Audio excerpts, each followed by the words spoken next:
What's up, guys? Your boy Game will continue, and I got a top 5 anime list. All these animes should be on Hulu, and if not, they're on Crunchyroll for sure. So remember to comment, subscribe, and like, and let me know what animes you guys want to see next. And if you guys have any great animes, let me know about them. I'll go and review them. All right. Get back at the vampires? I do. Seraph of the End.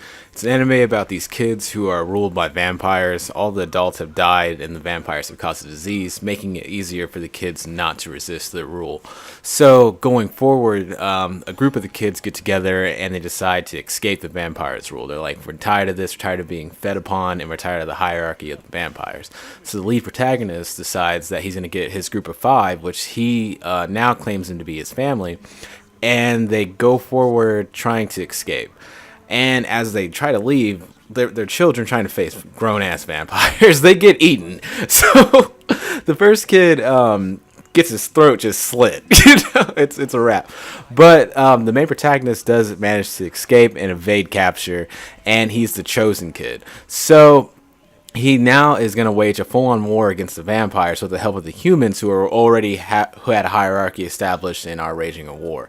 So all in all, I'd give this anime about 4.5 because the story is really good. As far as the fight scenes, they're pretty well done, but it does lack a little bit of character development. I wish I could have seen a little bit more from the kids' perspective and just how they were raised under that vampire rule. But still, an awesome anime to check out. All right, number 2, Parasite. Very well anime, very detailed character development. The Parasite is ruled by complete logic, and his host is a human who has to now deal with having this parasite as his left hand. And the parasite is constantly his only worry is his own survival, and by any means necessary he will ensure his own survival. He doesn't care about the human race, he doesn't care about any of that. But the other parasites are now invading the human race and taking over bodies, and now they are preying upon humans. So the main protagonist now is found himself in a complex situation because he has the power to defend the human race, but he also doesn't have the power to control it. So it's almost like he forces himself into situations to where the parasite will now be the dominant character, and then he will go forward and protect the human. Also, the other parasites don't understand why he hasn't assimilated the human just yet, why he isn't in full control, because once you get a parasite inside of you, you have no more control of your body. Also, they eat humans, so it's terrible. But the bloodlust, the action, the character development all make this anime solid. So Overlord by far is my favorite anime out of this entire top 5 list. It's about this guy who gets trapped in a video game, and prior to him being trapped, he was the overlord of the video game. He had reached the pinnacle of the game. So now he's actually trapped in the body of the character that he made. Also, all his friends aren't with him, but they all have made high-level characters in the guild that they were all established in from the jump. So, with that being said, he gave them all personalities prior to their departure.